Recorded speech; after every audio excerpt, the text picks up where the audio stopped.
Good morning, everyone. Without further ado, I'll just pass you over to Yves Schemeil, and we'll continue off from our last session. There will be opportunity to ask questions and answers. To ask questions, please use the Q&A forum on the right-hand side. So without further ado, over to Mr. Schemeil. Thank you, Michael. Hello, everyone. Welcome back. For those who need a sort of summary, or for those who had no opportunity yet to watch the recording of the first session, let's see what we have learned so far. First, there are crises. Of course, the crises are sources of contradictions. There is a good side and a bad side. They trigger behavior which are selfish, egoistic, and others which are more generous and altruistic. But this comes jointly. There are winners and losers of the globalization process, but the goals that they pursue are completely incompatible. So that means that we are facing global harms like a pandemic, and to adjust to this global harms, states must provision global public goods. Health is a global public good, for example, but also freedom to move is a public good. To provision such goods, which are very specific goods, not the goods that you find on the market, they must make norms, universal norms that will be respected, understood, and known everywhere in the world. To make norms and enforce rules unfolding from these norms, which are much more legal or formal, they must collaborate. There is no way out. Cooperation is easier within international organizations than on bilateral basis, because states are building up this international organization in order to cooperate. That's exactly the purpose. Within this multilateral framework, they can continue to grow. Economics will be growing, the economy will be growing, and to prevent the undesirable impacts of growth simultaneously. We know that growth comes with a number of undesirable effects. So the problem is that if we want to degrow, because that would be helpful to avoid any type of pollution, for example, well, that would also mean that a number of other problems will raise. Hence, states must forecast the future all the time. They have to find out ways to better estimate what will happen, like the most likely scenarios. And this is particularly needed in the hospitality business, because the attacks on this business are much more dramatic than probably in other sectors of the economic activity. And as this is a picture which shows obviously that there is a problem, we all know that, but I mean, there are planes which by now are flying that way. And so we can doubt. I mean, at the very beginning, we could doubt that it's possible to adjust to the crisis when you are at the head of an airline company, for example. Well, we should not panic. There always were sources of instability, and sometimes tragic instability. It's an old story. For example, there were terrorist attacks in a number of venues very recently, and in the past there were boycotts. Now we have this flight shaming issue. I'll come back to it in a minute. There were illiberal or neo-colonialist regimes which were fought by NGOs elsewhere, by people who were militating against, for example, the apartheid in South Africa, and so they were pushing for a divestment. The fact that corporations and banks, financial institutions would withdraw their assets in these countries, in such countries. There are touristic hotspots that are becoming less eco-friendly than others, and for that reason, people don't want to go there, for example. There were also disasters, and the series, of course, are very impressive. Tsunamis, the Fukushima incident, etc. And an increasing pollution, which come from the sewage system, from toxic waters, like all that nuclear waste which is poured out in the Pacific Ocean after the Fukushima accident. So all this existed previously. Let's have a look at the boycott issue. Note that, for example, there are places in some countries in which tourists used to go. There are Airbnbs, there are probably some lodges, and sometimes you can also go and live with inhabitants and work with them, etc. But they are considered as illegal internationally in international law, and so this is the use of the TripAdvisor symbol to show that this is to be contested and that tourists should avoid going to such places. Flickskam in Swedish, a term which became popular because Greta Thunberg used it, and she said that she could just go without flying. She, as you know, reached New York from Europe on a boat, and that, of course, is sailing is always a possibility, but there are very few people who could sail, and it will take too long a time in order to deliver the type of goods and services that are expected elsewhere, and people cannot move that way massively. But it's very popular in Sweden and the Scandinavian countries by now. There are also, on the other hand, there is also this idea that there are some hotspots that are preferable to others because they are eco-friendly, because they have been certified by some sort of an NGO or an institute which is specialized in awarding this type of distinctions to places where it's good to go, good to live for a while, and nobody is exploited. This is all about fair trade and equitable activities, etc. So now we have a full range of ceremonies and opportunities where people celebrate, and this gives, of course, a lot of visibility to such hotspots, and some others are just the victims of naming and shaming because they are either ignored by the ranking system, not on the roster of destinations to go, or they are explicitly identified as places where you should not go. So the sources of instability are there. They were there. They are still there. They are recurrent.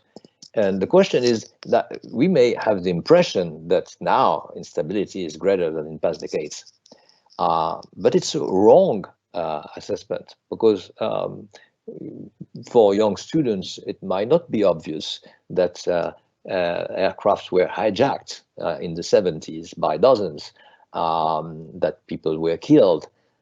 Previous epidemics have been numerous everywhere, but they were successfully fought, especially the cholera, Ebola, malaria. Well, I mean, I've been probably too optimistic in having it in the lists, because there are 400,000 people who die from malaria every year. But all sorts of influenzas, like the SARS-1, the MERS in Saudi Arabia, and so on and so forth. The major achievement probably has been the eradication of the tsetse fly from Eastern Africa by the joint action of the WHO and the International Agency for Atomic Energy, which is quite weird, but they use radioisotopes to sterilize the female tsetse fly, and it succeeded.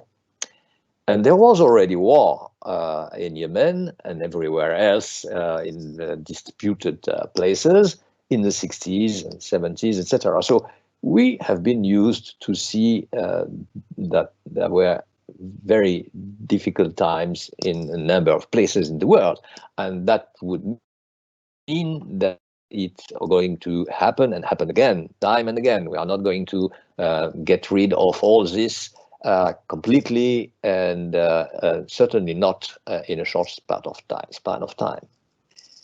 If you look at this picture, well, despite the fact that the furniture is, of course, dated and outdated, what you see here is quite similar to a number of pictures that we have seen on the consequences within hospitals of the COVID crisis.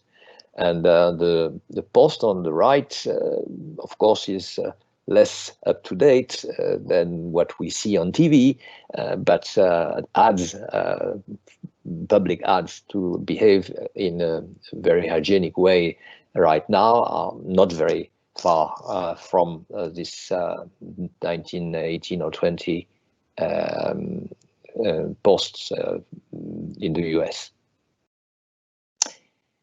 So the problem is in the past, we adjusted to the crisis. Are we going to adjust to this crisis and how? You know, the adaptation to changes of context should be effective and probably more effective as time passes out. What is new, and that's good news, we have now early warning systems. States and international organizations put a lot of stress on establishing these early warning systems everywhere in the world about any type of risk or threat, like earthquakes, tsunamis, and nuclear incidents, etc. So we have quite a number of indicators in real time which show you how close we are to a dramatic incident. There are crash tests and drills and exercise, etc., and emergency protocols which have been settled not only by states but also by international organizations, as the WHO did, and we'll see some in this session. There is also overcapacity, which means that even the new public management considerations pushed a number of top managers in states, in firms, and in international organizations, even in NGOs, to try to avoid waste and delivering things online just in time, etc. Strategic stocks are still there, and of course the current crisis shows that they cannot be completely dismantled. We need to have the strategic stocks. India, for example, is a country in which this notion has been embodied by the top managers of the country a long time ago, and so they have, for example, strategic stocks of staples. They have strategic stocks of seed, strategic stocks of drugs and medicine, etc. And of course, they might be short of a number of masks and other protection, and wear protection by now. But I mean, strategic stocks is a notion which is accepted in India better than in any other country in the world. And now there is something which is a novelty. Before making any decision, political rulers, call on experts appointed to advisory councils. And this is not only at state levels, it's also true, of course, at the level of the international organizations, because if you think at what the International Panel for Climate Change, IPCC, is, it's exactly this. It's an advisory council made of scientists who are recognized as being very competent on the climate change issues. But we have now advisory council, for example, for the how are we going to get out of the lockdown situation in which we are at the level of a municipality. There are quite a number of municipalities in France, for example, but elsewhere as well, who organize such consultation with experts. And that's quite new. Now, to adjust to the crisis, there are important questions as well. The idea is that we may not only react, but we may be proactive and possibly try to avoid the undesirable consequences of our behavior. So to mitigate the impact of world crisis, there are tools, technical tools, especially in the economy. Economists can use what is called quantitative easing. So you drown the economies of the countries which are plagued by a pandemic with a lot of liquidities. States guarantee loans. There are rating corporations which give notes, marks, and select benchmarks to the national economies, the US economy actually in the current time, for example, hotels, restaurants, resorts, etc. The problem is that we are now in a position to understand that there are things which are no longer acceptable. And in such a plagued world by so many threats and risk, there are things which are no longer tolerable. It's no longer tolerable not to pay any attention to energy consumption home, for example. And you switch off the electricity and TV or whatever when you go out for a long period of time. There are things also which are not acceptable, like expanding the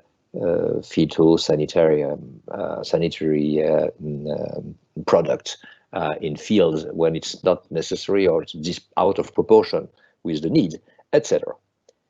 But there are also norms. We already have seen that norms are an important issue if you want to understand what the world will be after 2020. It will be a world in which more norms and better norms will rule our behavior and our deeds.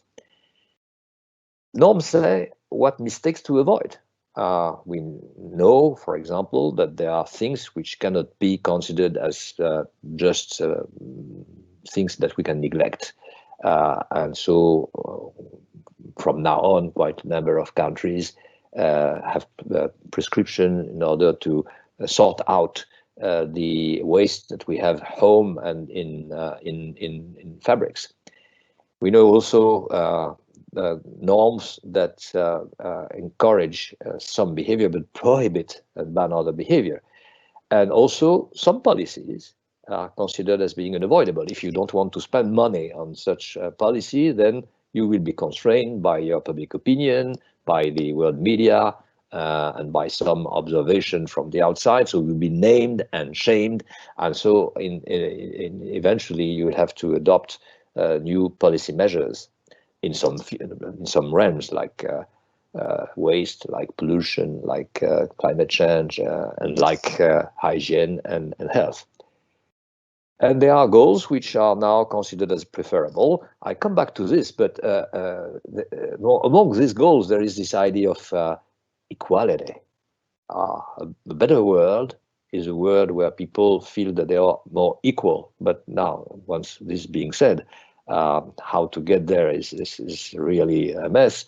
And also, you never know exactly what equality means. Equality can mean equal opportunity. We will have the same possibility or probability to reach our end and to move to a new position, for example, or to migrate to a new country, etc. Or it can be a full equality. Nobody has nothing else and no more than any other person in the world.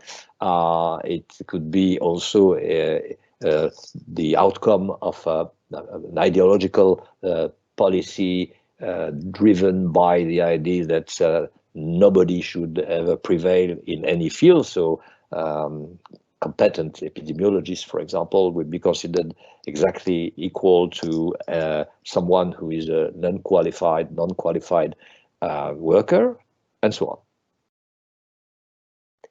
So there are proofs or indications that this adjustment to the crisis already has started. For example, the WHO, because we are very frequently referring to the WHO during this current crisis, you can understand this. The WHO has opted very recently for a typology in which it would say what are the successive phases of a pandemic.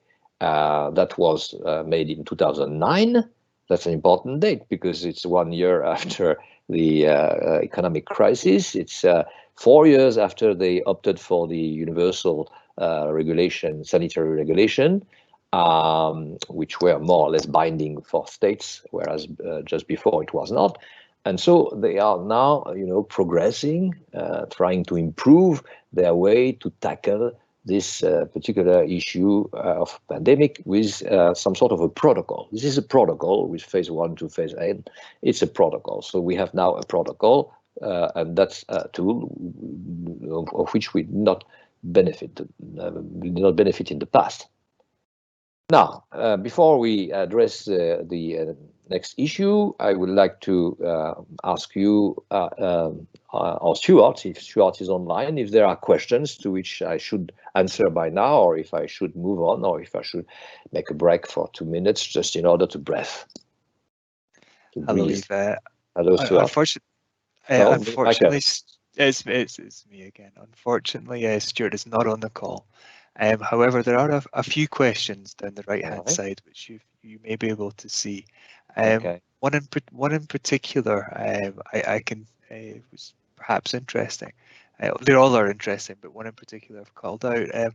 What are your views on the disruption of the supply chain due to this situation? How long do you think it will get back? Will it take it to get back into place? That's a big issue. It's a very relevant question, but it's a big issue. Actually, it depends on the sector, and it depends probably on the technology. There are sectors in which you can easily phase in the new line of production out of the blue and from crash, even though for a decade or two you have abandoned this to the division of labor between the countries. And I'm sure that we'll come back to this after the crisis, whereas in the moment everyone thinks that we should have capacity to produce any type of product home. But there are also very high-tech products, very sophisticated products, and sometimes services like software industry and whatsoever, in which I guess we will prefer to repatriate a number of activities which have been delocalized for decades. The Japanese already did this. They repatriated a number of high-tech companies from Southeast Asia and even China for a number of reasons. It would be too long to list all these motivations, but the fact is that the absolute division of labor based on economic indicators only doesn't work. So we have to select. I mean, the benefit of this crisis is that we're going to make the difference between product sectors, level of technology, which is incorporated into a product or a service, etc. And so in the long run, there will be value chain, of course, but the value chain may be different from the value chain that we have now.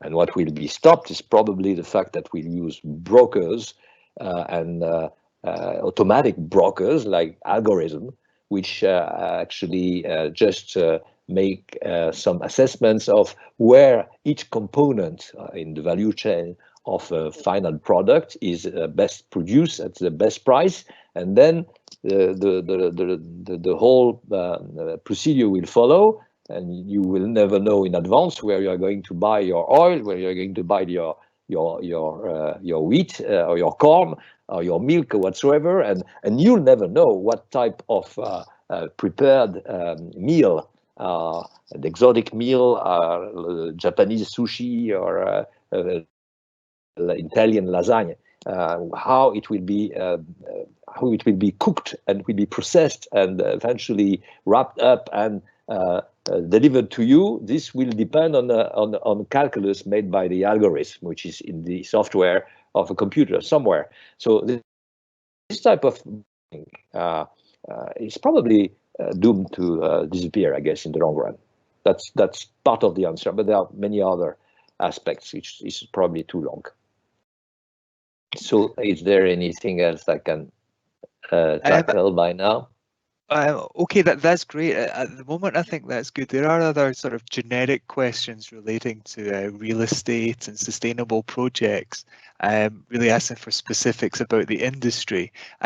These are great subjects that are covered in other talks. Feel free to take these questions just now, or students, we can direct you towards the middle pages where there is other talks on real estate and sustainability. But they're just generic questions relating to latest sustainable projects and how real estate business, what they're doing in this, what could be their mode of survival.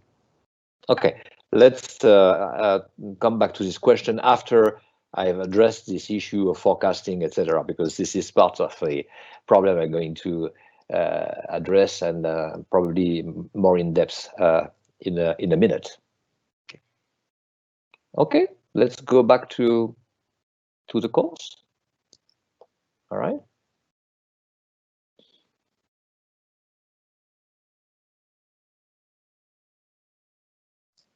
Okay, that's my next point. Prospective and risk assessment are very important in any type of activity. They are more important nowadays than they were in the past because change, of course, is more dramatic and faster. And also, they are more important in the hospitality business.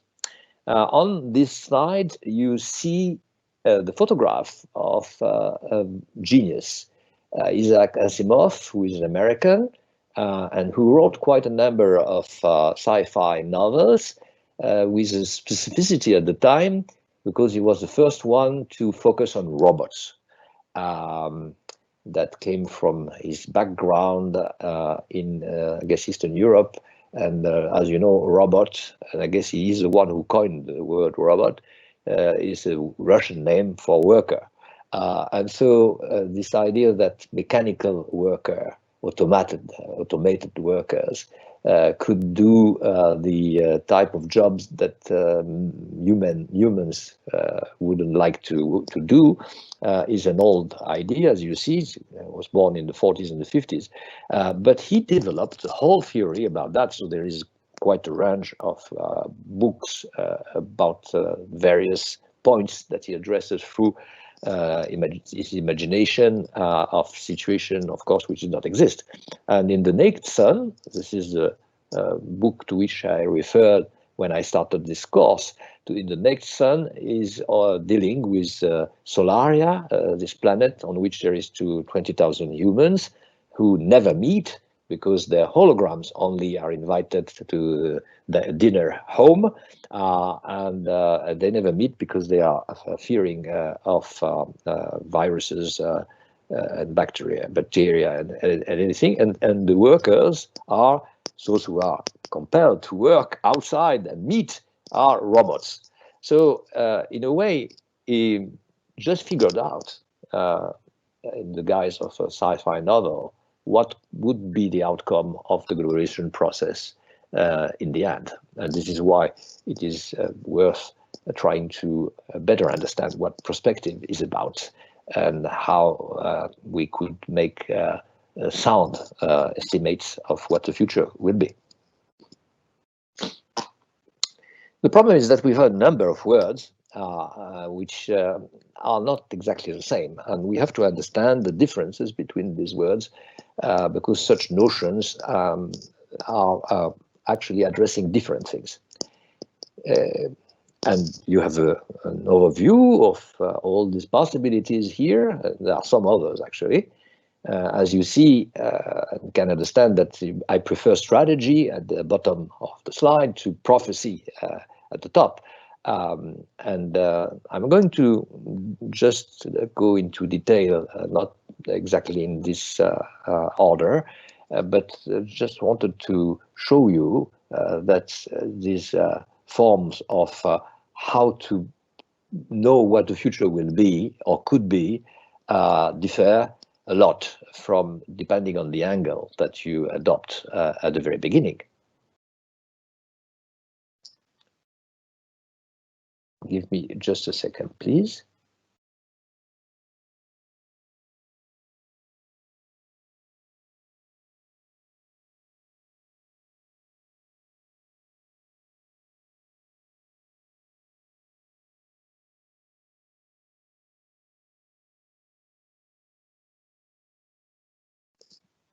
Okay, let's start with prediction.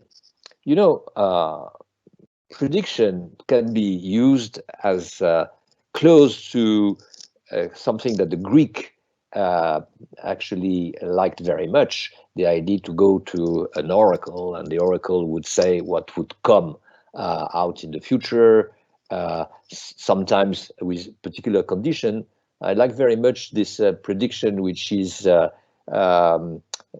one Persian emperor who marched towards the Western Europe in Anatolia, what is Anatolia by now, Turkey, and they had to cross a river. So before crossing the river, he wanted an omen to tell him if this was a good idea.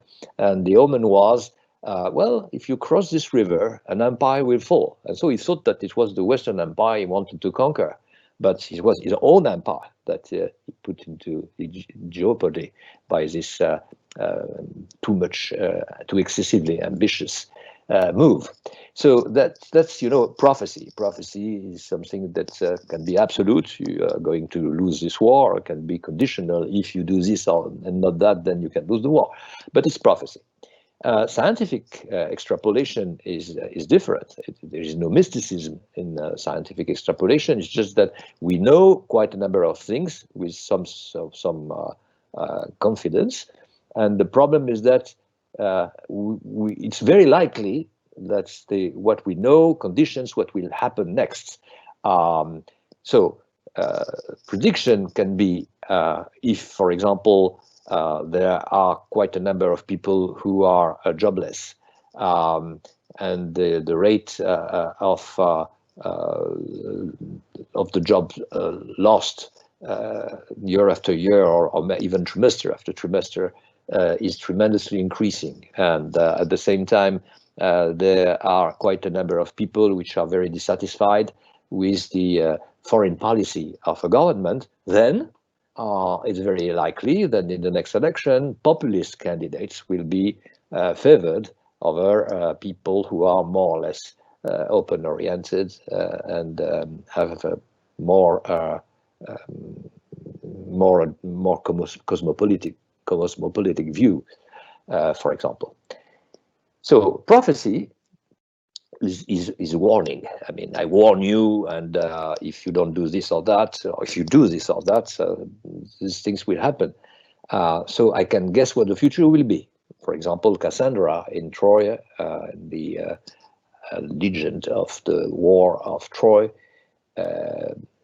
from Homer, she said something like, we are going to lose the war against the Greek, and it will be a catastrophe, will be dispersed, killed, and etc. So that's not only a guess future, but it's a curse. I mean, it's the prophecy is close to a curse. The future will be gloomy. There are a number of prophets by now who prophesize the fact that the future of the globe is gloomy and cannot be else. That's prophecy. While prophecy, in a way, is not satisfying, not very much satisfying. Extrapolation is something that we try to avoid when we are in a situation where things are close to a tragedy, but we also need to do something to use whatever we know by now and try to predict what will come next. So there are facts, and at some point the facts are missing. So, for example, we have recorded data on the population growth in a country, and our GDP per capita in the country, and at some point the statistics are missing. So when this happens, either we wait for the next phase where we get fresh statistics again, and in that time, and then in the meantime, of course, we have a dotted line, because this is a place where I'm not completely sure that the facts were as they should be if you have one point and the other point, and then you have a line between the two. So the data that we are providing are just likely, but are not factual. And so what we expect from that is that we can reach the next stage where, again, we come back to plain and continuous curves on which we have a lot of confidence. And this is extrapolating the present from the past, or extrapolating the future from the far future from the very near future, on which we lack data because we haven't not yet collected statistic enough yet. This is an example of extrapolation. You know, a number of people in the world started to speak about peak oil, meaning the point where the maximum oil would have been extracted, and then there would be a decline in the oil produced, in the oil reserves, etc. So there is some sort of a summit, and after this summit, the curve is going down anyway. I mean, the slope of the curve is the slope of the curve which turns down. So to calculate this peak oil point, you just have the cumulative production since oil was first discovered. Then you have the proven reserves, which are the reserves estimated actually according to quite a number of indicators. So you know in Saudi Arabia that they have produced such an amount of oil for a long period of time since the 30s, and you know also that a number of reserves have been assessed to be there under the ground, and that they could be at any time extracted and exported. And then there are also future discoveries which can be expected and as are estimated according to what was the case in the past. So we know that there was some sort of a rate of discovery, and compared to the rate of consumption, then we might imagine that there will be this type of new reserve available, and then new export available for the oil-producing countries. As you see, this is also very logical, because we think that there is a curve and that this curve is going down at some point, and then we can reach for the top of the curve. If we identified it, then we are happy with this. So, and if you look at the graph, this peak is something like 2020, and we are in 2020. And nothing of the kind happened so far. So the peak oil, the point of the peak oil is moving ahead to the right on such graphs since the 60s and the 70s. I remember that very early in the 70s, when there was this first oil shock, people thought that the peak oil would be in something like 2000. Well, we are very much beyond 2000, and we are not yet at the point where oil is going to decline in our industrial activity and our energy mix. Not at all, but it might happen, but it's not yet the case. So you see, extrapolation is both logical and to some extent it is also troublesome and lacks some consistency and certitude, of course. To do prospective and try to avoid the caveats that you have in other type of predictions, you need a number of tools. For example, you need some surveillance. Surveillance means that you can get facts that are usually classified or not to be disseminated to a larger audience because they are sensible. And you have also the possibility to watch whatever people do, which means that for a number of philosophers who are interested in democracy by now, the idea that we are on the verge of being in a surveillance democracy instead of normal democracy is gaining momentum. It's getting more and more popular among them. So to do this, you need to gather data and process the data statistically and correctly. And such data are now gathered everywhere, from London to Beijing, etc. And there is some more consideration for the possibility to watch out more carefully and see what citizens do, and probably archive some of the data of what they do and what they think, because of terrorism, because of pandemic, etc., even in the Western world. When you are doing this, what you are looking for in a very large number of facts which have been gathered automatically and that you cannot analyze, no human can analyze this massive data, big data. What you need to find out and to pick out is the emergence of something new, breaking points where things won't be exactly the same as they were in the past. So you need thresholds, or what in their jargon, the academics call tipping points, points where things are going to change.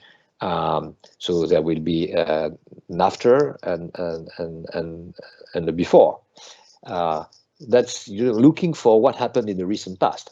Now, you also can try to do some horizon scanning, meaning that you are looking for bifurcations in the near future, that we will be facing this time where we have two options, for example, going right or going left, and then we have to opt for either one or the other, and we don't have much indication of where we go. There is no indication that if we want to go to Soho, we should go right. If we want to go to Kensington, we should go left. That's something which actually we don't know. We are blind about the destination, but we know that at some point we have to make an option, whatever the what we don't know is beyond that bifurcation point. And we can do also impact analysis, meaning that if we know that the big attempts to our ordinary life are going to be faced, then what will come out next? And so we estimate a number of consequences of what's happening before our very eyes. For example, there are economic consequences of the COVID virus on civil aviation, which are conducive to such estimations. For example, the organization which is monitoring civil aviation worldwide has issued this document very recently, as you'd see, and I come back to it later, but that shows that estimates are a mean to go further and try to forecast the future.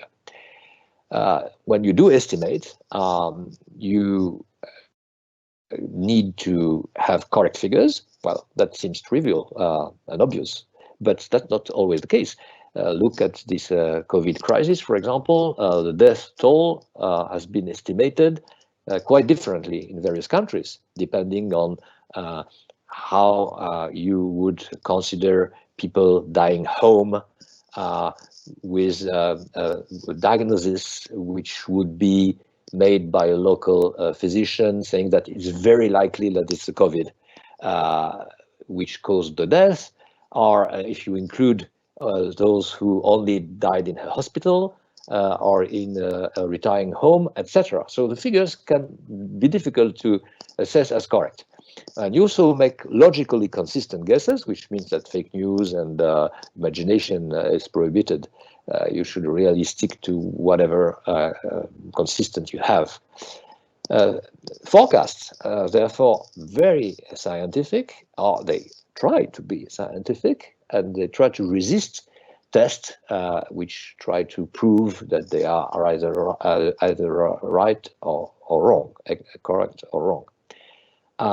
If you drift away from this protocol, then you will reach a stage where it is no longer forecast, but it's fantasy or even fiction. And here we have an example of fiction. You all know Philip K. Dick, I guess, because of the movie Minority Report, which was very popular when it was out. And with Tom Cruise, etc. So forecasts, when it is scientific, is the inference of causality and the successive steps which will unfold from the fact that we have identified a relationship between a cause and an effect, and then another cause and another effect, and so on and so forth.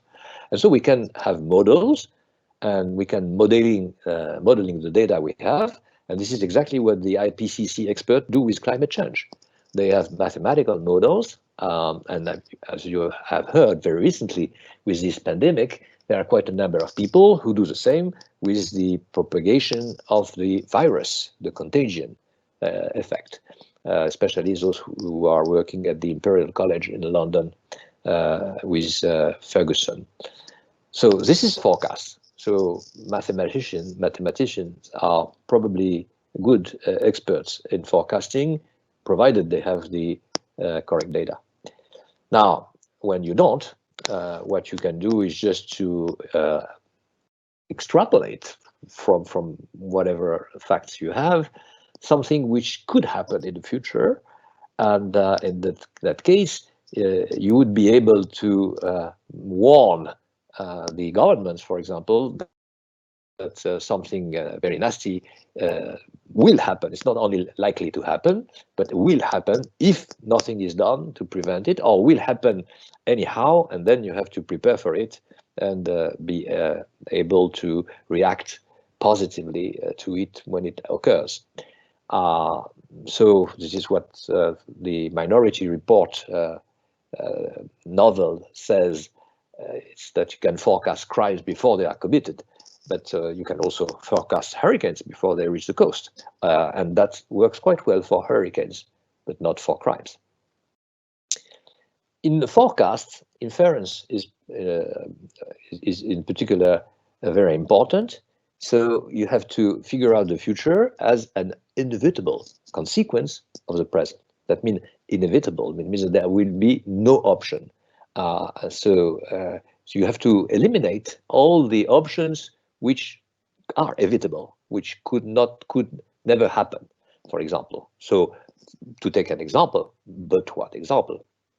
If you consider the debate about growth and degrowth by now, due to the pandemic and this story of value chain and whatsoever, then what you can have in mind is that degrowth is an inevitable consequence, because we can do without, we can do elsewhere differently. And so it's the reasoning is the if then. So for example, when people start to fear contagion, then they start considering that it's not good to fly. So the assumption is that there is a fear of contagion, and this fear of contagion is becoming more prominent and more disseminated in the world, and so the number of flights will decline. So the if-then reasoning is very popular among scientists. Strategic analysis is much more popular among policy makers, but scientists also use it because it relies on hypotheses, hunches, options. So when you have a brainstorming about a crisis, and we had in a turbulent time, that people are starting to just try to express their views about all this, and so in the end, something hopefully may come out and solve the issue. And so it's when you look at this, it's a sequence of successive steps, and it's exactly as if you were playing chess. So you figure out that if you move such piece on the chess game, then chessboard, then in the end, a series of consequences can happen or not. And so we have various possibilities that you will compare to each other before playing. And the very good players are those who can have a good command of quite a number of such a series of consequential moves on the chessboard. Let's just for a while try to better understand what a hypothesis is. It's not only because you are going to use it as a scientist, and that probably you will never become, but and you are not at all tempted to become a scientist. Otherwise, you would have followed probably another type of training. But it's important to understand what is a hypothesis, even in your future daily life, and you'll see why. It's a possible solution to a puzzling observation. So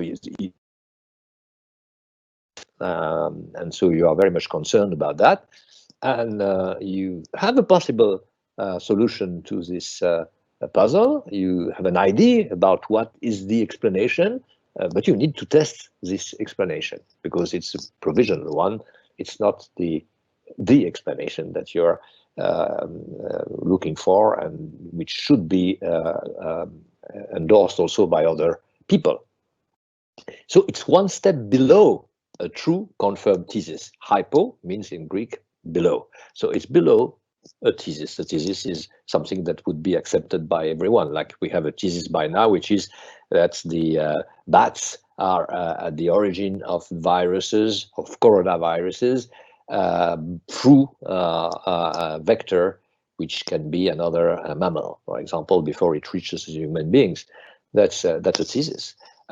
Before it was a thesis, it was only an hypothesis, and people had to observe bats to take samples of their spits or dejections, etc., and to observe also animals which would have been in contact with both bats and humans. And as said, very often said, it's more than a wild guess, but it is less than a well-established theory. So if you want to build a theory that will apply to any type of circumstances, which would be quite similar to the circumstance and the context in which you are by now, then you need hypotheses. I give you a scientific example. The COVID-19 death toll will be easing if people are locked down. So that means the cause of the easing of the death toll is to be locked down. So if you don't, the virus is going to be propagated even more than it is by now. The longer people are locked down, and the faster the death rate will decrease. So that's things that you can test because you can measure. You can have measures, and these measures would either meet or not the expectations made during the hypothetical phase. I give you also a policy example, which would be closer to your interest in life, I guess. Here is the factual observation. The International Labour Organization has data, or the ILO data, on lost working hours because of the current crisis, shows the importance of acting fast. So that's something on which we can agree because it's just a fact. There are quite a number of working days lost, and people are more and more jobless, and the decrease rate of the economy is dramatic. So we can agree on this. Now, the hypothesis is the longer we delay giving tourism the financial and regulatory reform required, the more livelihoods will be at risk. That's a very recent statement, as you can see, of the Secretary General of the World Tourism Organization. The longer we delay giving tourism financial and regulatory reform required, the more livelihoods will be at risk. So this is a policy hunch because in a way, in the same sentence, you have the observation, which is factual, you have a prediction, which should be avoided, and you have a call for help from the authorities, which are able to come and rescue people in the touristic industry. Now, let's move to scenarios, which possibly are the most interesting components of this forecasting business. A scenario is based on the idea that there are alternative trends. So there is a scenario 1, scenario 2, etc. You can actually have quite a number of scenarios. Usually, those who are making scenarios are happy when they reach the third or the fourth one. And then you compare this scenario, and you try to assess which scenario is the most likely, among others. Then that means that you should have, of course, criteria to say why you prefer this scenario to the others, or that you get new data in the meantime when you are trying to set up this type of scenarios. It takes a little time, then in the meantime things happen outside, and then you are going to have this input integrated into your reasoning. And to do this, you have tools. They are called scenarios tools. There are, of course, indicators, for example, trend. The trend by now in fashion is the trend in fashion was previously, certainly before this crisis, to buy very cheap clothes which would be produced low cost somewhere, and then you throw them out because fashion changes, and you buy other things. There is a famous Spanish corporation which specialized in just doing this, and you all know it by name, but I mean, I'm going to skip the name. And the association of very attractive design, which is changing frequently with mass production at low cost, eventually is a trend. People are going to buy and throw out, and buy and throw out, etc. Now the next trend will probably be to look for durable wear, less determined by fashion, or the fashion will be to return to this type of robust sort of clothes, possibly. So there is also the idea of the mood. The mood is not only a word, it's not only something that we all know as being very trivial, are you in good mood or not, but it's also a scientific concept, because there are scholars who use it to test, for example, the popularity of a certain type of policy, the policy which encourages agriculture to use phytosanitary products, or the policy which, on the contrary, try to ban this type of products, can be evaluated according to the response in the population, and this will be called the mood, the global mood of the population. Will they be supportive of mass production at low costs, but with phytosanitary products, or will they move towards the more biological, organic type of products? This is something that you could measure. So you want to know which factor matter actually. This is a what-if technique, because you cannot use these indicators randomly. You have to have some sort of way to organize them. So the what-if technique is very helpful to organize data. What if SARS-2, for example, was fought as successfully as SARS-1 was? Because remember that we were not, at least in Europe and the Americas, we have not suffered from SARS-1. I mean, it was something which was much more restricted in terms of contaminated zone than SARS-2 is. So then we can have a number of consequences which unfold from this reasoning and see where we made mistakes in the past. We also have counterfactual narratives. That's a little complicated to explain, but factual narrative is just you tell exactly what happened according to witnesses in whom you can be confident, and so you just reconstitute the series of events which led to the current situation. That's not only a narrative in the sense that it's imaginative, but it's also just the aggregation of testimonies that you can collect. That's factual. Now, what would be counterfactual is to imagine that things could not have evolved in the same way. For example, if there is an accident or a car crash, you can imagine that if, for example, instead of looking for a CD to change music while driving, the driver could have watched the road carefully, and in that case, he would have avoided an aged people or a child crossing widely at an unexpected place the road on which he drives. So that's counterfactual. Now, if these things had been different, what would have been the following events? Then you can imagine it's like a chess game.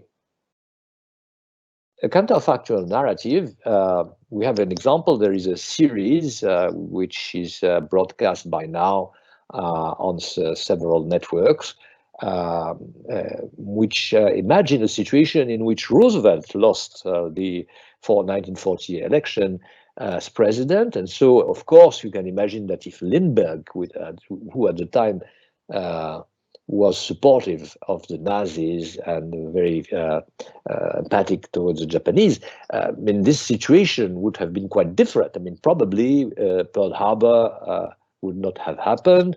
Probably the Americans wouldn't have invaded Europe in '44 and won the war, etc. So the interesting thing here is not the imaginative narrative that you can just coin out of the blue, because this, of course, never happened, and there was no probability that it could have happened. But the idea is that you can just conclude from the difference between what happened and what did not, some interesting lessons on which you can reflect. You also can ask a question like, what if Hillary Clinton had won in 2016? Well, I leave to you quite a number of solutions to this quiz, or to this question. Actually, I'm sure that you have a lot of answers. How useful can counterfactual narratives be? Well, the point is never make the same mistake again. So you have to identify where we were wrong. What was the mistake at the root of what eventually happened and that we didn't like at all? Next time, we should choose the right option, because we will have been enlightened by the fact that we know what's the wrong option is. Now, look at the examples of scenarios. We come back to the Civil Aviation Organization. They have very recently asked for experts to write down scenarios about a number of countries in the world after the coronavirus crisis and the impact which this would have on flights.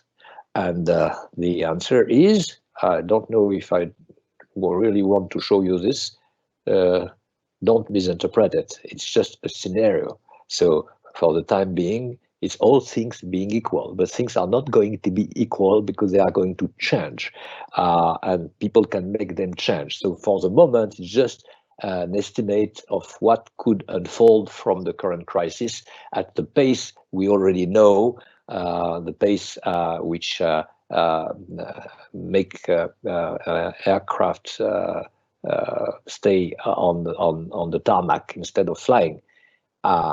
And this is a slide I'm going to skip because you can come back to it whenever you want.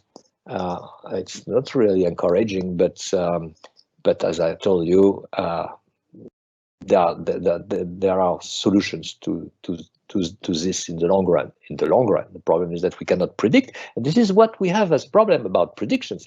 We can predict that it's going to rain in Saudi Arabia at some point, but when? I mean, a prediction should say there will be rain on the 27th of June. That would be a prediction. Now, if you say it's going to rain at some point in Saudi Arabia, if it's 10 years from now, it's not a prediction. And here, of course, we know that there are a number of losses in the flight industry. And we know also that this industry is going to recover. When? That's not, it's not even possible to predict that particular tipping point, but we can look for it. So before we move to what we should do, now that we know how we could do, again, if there are questions. Yes, down the right-hand side there, you'll see there's a question from Jonathan.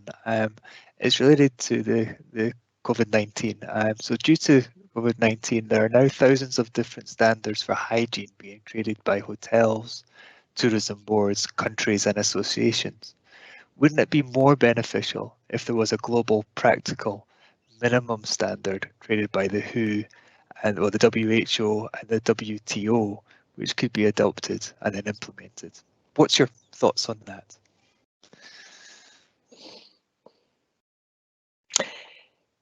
Well, you see, first, this idea of minimum standard, it already exists. And the fact is that there are agents who go beyond the minimum, which has been set by, for example, the WHO or other organizations.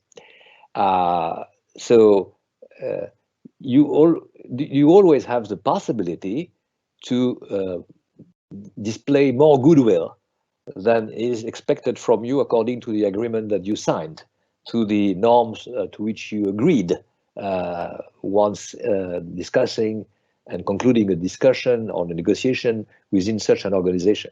So that's one thing. It already exists. And if you want to see how important for us these standards are, you go to the International Standard Organization. And we're surprised that the ISO norm that you all know with a number, X or Y, this ISO norm is also a norm which actually rules the world in a number of aspects. So there are things that, and I'll come back to it, for example, with food and meals and restaurants, I mean, in the next session. So that's one thing. So, the other thing is that if you add up some new standards to the existing ones, you may also have this variety.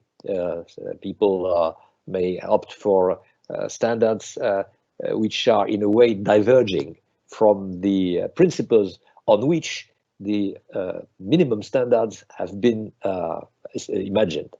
Of course, this is a problem, but again, it's not easy to keep on doing this for a long period of time.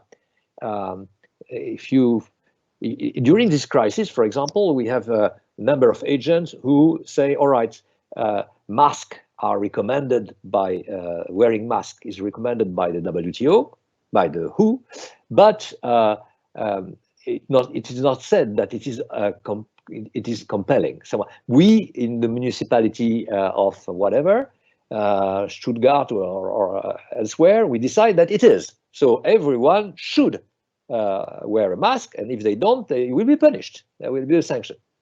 Well, if it is done in Stuttgart, but it's not done in Berlin, there is a problem, of course. And it's even worse if it's done in Germany, but it's not done in Ethiopia, it's not done in Singapore, and Singapore has another standard, etc. So in the long run, if people do this in various cities and various countries, they will have to adjust because there will be protests, because there will be people who will use benchmarks saying, well, you know, it's better in Singapore than it is now here. So we have to adjust and adopt the Singapore norm.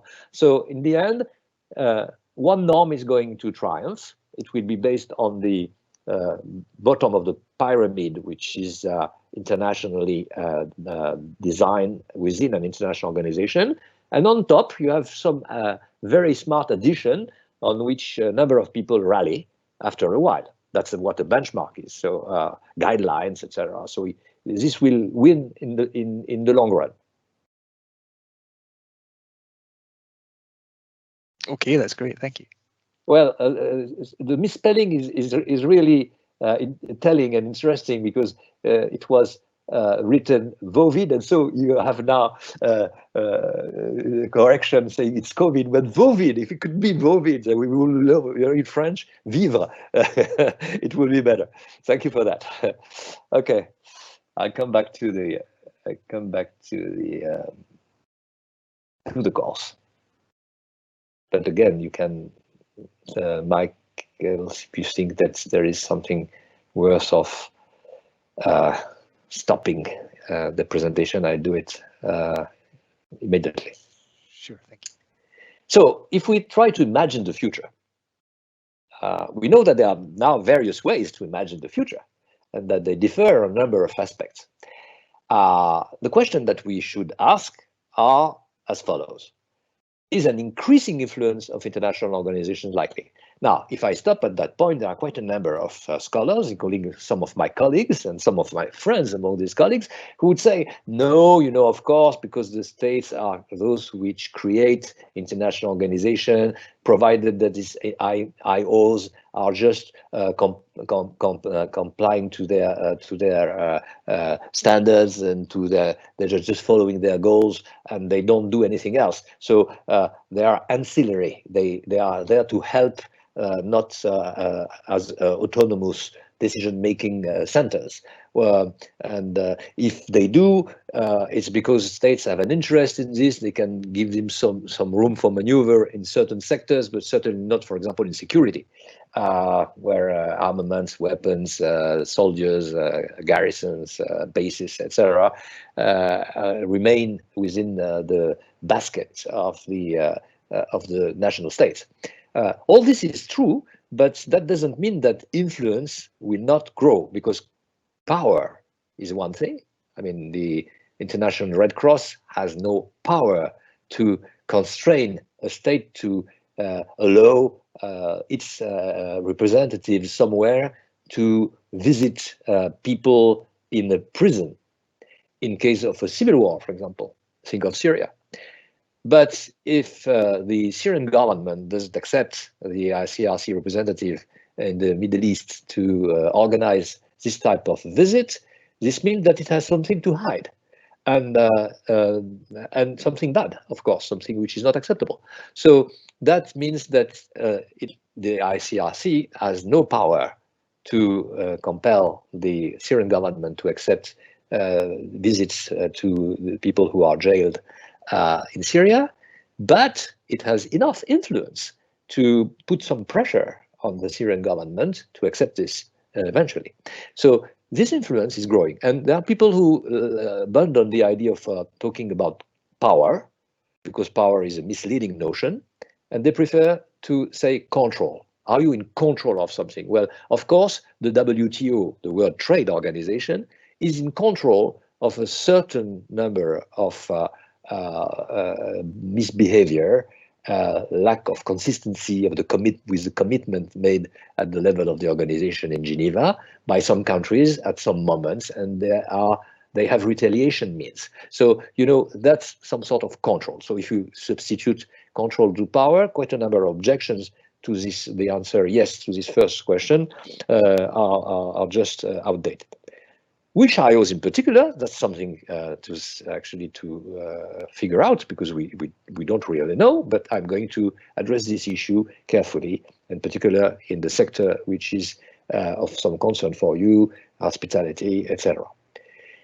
The IOs which are becoming more influent are in those which directly address health and mobility issues, because, as I said, health is a primary global public good, and all the others are unfolding from that. So the World Health Organization and the Organisation Internationale d'Aviation Civile Internationale, because it's in Montreal, so it's in French, and so the ICAO is never used by anyone, for civil aviation. There are also those which are indirectly involved in regulating the two sectors, which has an impact on hospitality business. So the International Labour Organization, for example, because it sets quite a number of rules about number of hours you can work a week, at what age you cannot work, until what age you cannot work for money, or you can work at all as a child, and what type of benefits, social benefits you are entitled to get, etc. And there is also the ISO, International Standard Organization, because this organization says, for example, that you cannot have a 3-star hotel if there are no there are a number of assets are missing in the mix of offer you can give to the tourists who are going to stay at your hotel.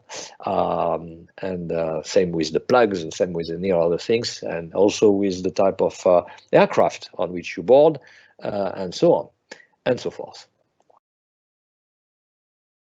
There is one of my colleagues who tried out some sort of an anticipation about are we prepared to change or not, and that's an interesting case in this type of exercise when we come out from this crisis. So I give it to you as an example. and it's a quotation in the next 3 slides, a quotation of the main article in which this was extracted, from which it was extracted. So COVID-19, if only the crisis was truly synonymous of change, so that's what we expect. We expect that we are going to change. Many thinkers are writing at an almost every speech on how we might improve the world after the pandemic. So improvement is possible, and imagination is in control. But it's not going to happen, or not everything is going to happen, because the range of ideas is tremendously large. People offer solution, or so-called solution, alleged solution. You can go vegetarian or vegan. You can think that the environment should be your main concern. You can also look for a system, health system, which would be properly funded, of high quality, and duly supplied with medicines, with protection wear and whatever, and beds, of course, and should be available to all, not only for those who have the means to spend on a better health system. There is also the idea that capitalism may be more caring for vulnerable people, for those who suffer, for those who are ill, etc. And this look idealistic, because there are too many options. These options are contradicting each other, and most of them are utopian. So what is more likely, unfortunately, is a return to the normality that existed before the crisis.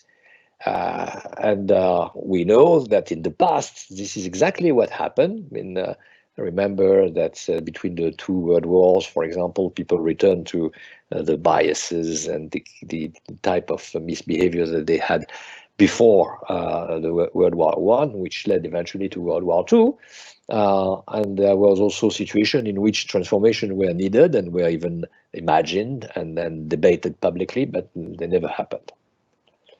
So, are we going to be? Are we going to change? Or are we going to remain and return to the good golden days, even if there was no so golden? Let's be realistic, says my colleague. Radical changes are needed. However, once the idea that we are living in a very special context, where the lockdown make us stay home and avoid contact is behind us, then if there is no political resolve and commitment, or individual resolve and political commitment, then nothing needs to change. And what we understand from this quotation is that the author, who is a professor of political economy and business ethics, is not absolutely convinced that we are going to adapt to this crisis to avoid a new one of the same sort. And the WHO itself, when you look at its website, tries to avoid this trap or get out of this trap. So they have very recently elaborated what they call a recovery roadmap. So there is a road towards recovery, and if we recover, then there are things which will be as they were before the crisis, and others which had to be invented. So let's see exactly what the very recent statement, I guess it's 1st of May, 6th May, yeah, 6th May, so very recent, yesterday. Crisis can exacerbate existing inequalities. So the problem is focused not only on the health condition of the people, it's focused on the idea that people are unequal in health, which is demonstrated in higher rates of hospitalization and death among certain populations in many countries. So, of course, poor people, people who cannot be confined because of the type of habitat in which they live, etc., people who have to work, otherwise they just die, etc., are even, of course, in a less enviable conditions when in time of confinement. We must address this now, I mean not tomorrow. but we also must be persistent and not abandon this issue once it is behind us. We should prioritize diagnosis and care for those who are most at risk. So now it's not always about diagnosing the type of illness. When anyone comes and consult a physician, and those who have the means. For example, if you are in Lebanon, each time you just pass the threshold of a medical cabinet, you have to pay $100 before you move ahead. If you just step back, you still have to pay the $100. So there are a number of people who, when each time they have something like a problem, they go and pay the 100, 200, or 300, depending on the number of analysis they have to make before the diagnosis is made, and then they have the treatment, etc. And those who cannot afford this. Of course, solidarity exists, and family can try to share the cost of the diagnosis and the treatment afterwards, but that's not the issue. So I go on. This is not only the right thing to do; it's a smart thing to do. So I mean, you feel better if you do this than if you just go back to the good old times and you forget about anything you have learned during the crisis. So addressing inequality is the smart thing to do. We cannot end the pandemic until we address the inequalities that are occurring. That's an inference. That's the to make some inference from the situation in which we are. If we say that it's because of the inequalities between countries, between people within countries, and then if we cannot solve the issue of too much inequality, then we will have other pandemic in the future, and we will be in the same situation to not being able, actually, whatever we try to do, to make everyone able to either avoid to be infected or will be cared according to the best standards of the health science at the time. So the WHO goes on, or the Secretary General of the WHO, whom you all know by now, Tedros, Dr. Tedros, as I say, as we work on responding to this pandemic, we must also work harder to prepare for the next one. So we know that there will be a new wave of this virus, of another one. It will be an opportunity to lay the foundations for resilient health systems. So our health systems are resilient in normal times. But if there is such a massive attack on them, as we have been the witness in recent weeks, then it won't work at all.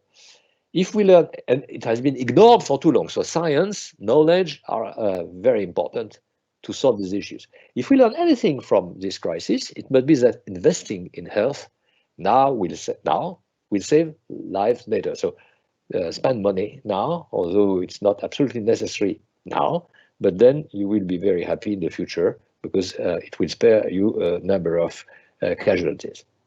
History will judge all of us, not only on whether we got through this pandemic, but also on the lessons we learned. Now, the problem is that can we learn lessons from the past? Can we learn lessons from anything? And this is a problem I'm going to address very soon.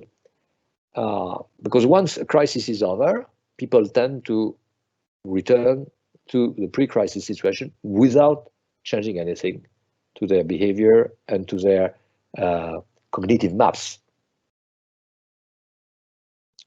Now, if we take another organization which is directly involved in the hospitality business, the World Tourism Organization, which is an agency, the UN agency, I will present it in detail in the next session, but for now, let's just focus on how do they react to this crisis. Well, they have strategic plans, like a number of organizations, and a strategic plan means that, whereas you are not yet in a situation where you should change a number of things, you can imagine that there will be challenges in the future and that you will have to adjust to these challenges. And so you make an exercise in forecasting this type of challenges and solutions. And so you can opt for a 5 years plan or a 10 years plan and this will be revised year after year according to new facts and new data. So how will we get to 2025 or 2030?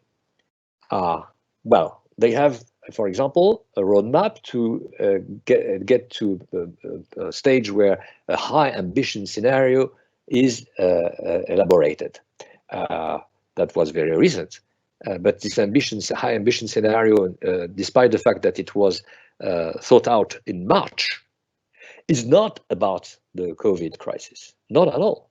It's about climate change. So you see, the conclusion is that they have a scenario for mitigating climate change, embracing a low carbon pathway with awareness and optimization. So what they have as a roadmap with a high ambition scenario is not at all pertaining to the current COVID crisis. It's addressing the long-term issue of climate change. So we still have to wait for them to elaborate a scenario about this precise issue. Let's now see what awareness and optimization mean. Awareness means that we need evidence-based targets. We need evidence. We need data. We need measurements. So that means that anyone should share the kind of data that are collected in any place in the world, and this will be free and this will be universal. There is one example of such an exchange, which is the World Meteorological Organization, WMO, whose headquarters are in Geneva. The WMO is a very interesting case because it was created on a basic idea.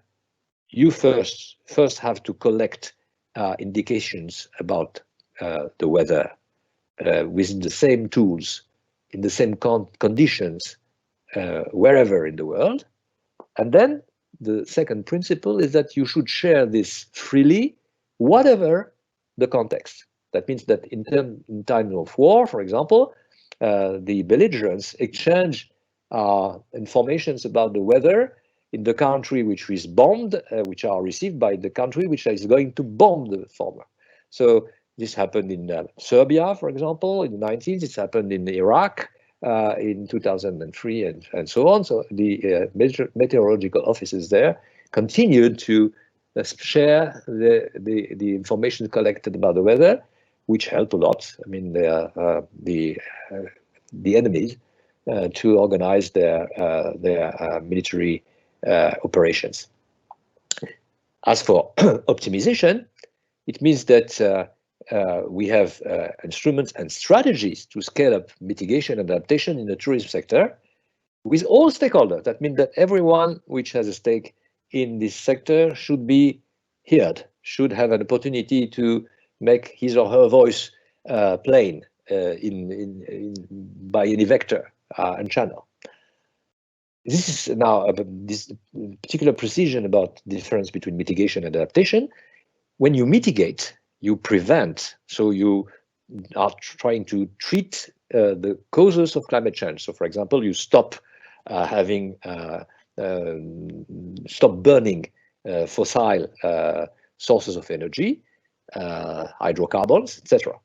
Adaptation means that, well, it happens because you cannot do much about it. There is an increase in the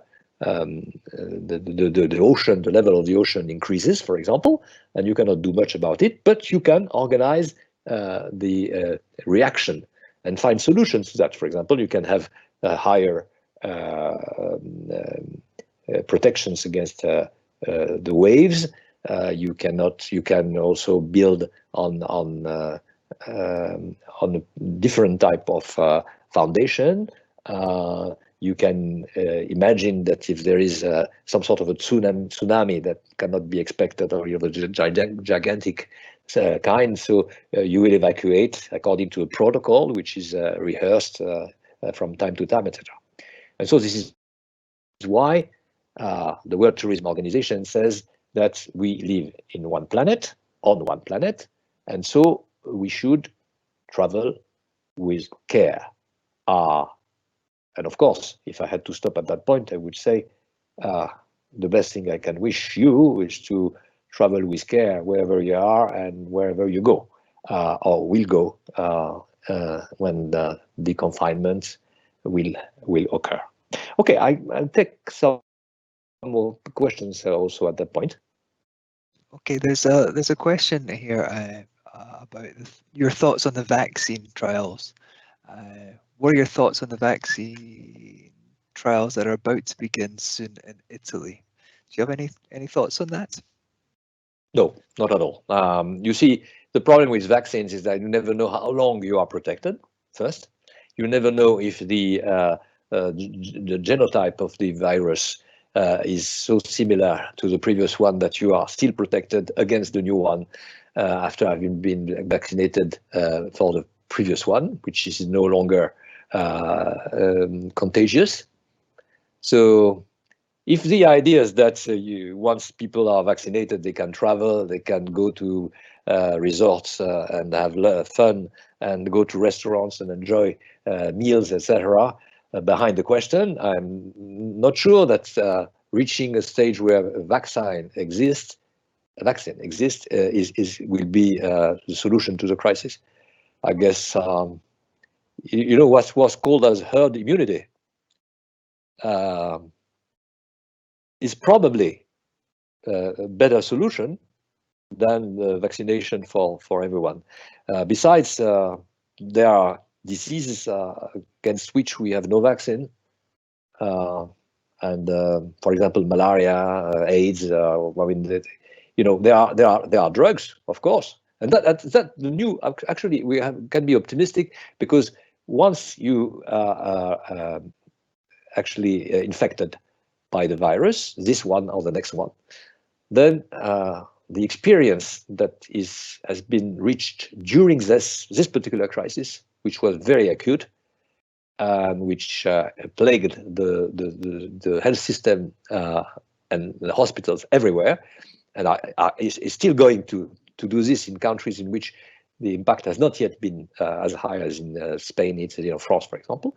But the therapies which have been experienced in the emergency, apparently they work.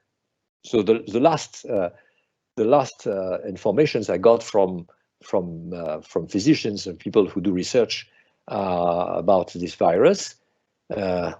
Yesterday, for example, I had a discussion with a physician who knows a lot about that, and he told me that the only thing which really works is a combination of drugs which have an impact. And we also know that, you know, the type of protocols that was adopted for people once they were in intensive care and they need respirators, etc. Now, I mean, they use a very different technique. It's lighter. They don't use artificial coma, for example, anymore. So they made a lot of progress. So vaccination, well, we can get a vaccine, probably not before months or years. Will it be enough to make people able to feel comfortable once they board a plane which is full of passengers, for example? That's the test. Will we go to an airport full of passengers? Will we board a plane, A380 planes with 700 people on board? I mean, I'm not sure about that as far as I am concerned. So that's a problem that we probably solve in the future, but vaccination might not be the way out. The way out will be that we will be sure that the cure will not be as tough as it had been so far, and the prognosis will not be as unacceptable as they were in the past, because at some point we said that probably 40 to 50% of people who went to intensive care would die, which by now is lowered to something like 10 to 30%, and will decrease again because of the therapy that are experimented by now. So that's to give you some comfort. Okay, that's great. Thank you. I think we're certainly we're over time at the moment, so maybe there's just just maybe one final question here, because you were talking about recovery. Do you think recovery will be different in different continents? Is that something that's possible? How are different continents or different countries within these continents have different systems that are better prepared? Okay. You know, the lesson I myself draw from this crisis is that there are we lack explanation to understand what Norway and Portugal within Western Europe, continental Europe, are so far spared by the virus. We lack explanation. We lack explanation for the difference between the death toll in Germany and in France. Although, unfortunately, the spread is going to diminish between the two countries. But we certainly understand that if you look at the curves, that once a country is plagued by the virus, then the evolution is always the same. Whatever the political system is, whatever the hospitals are, there is no big difference.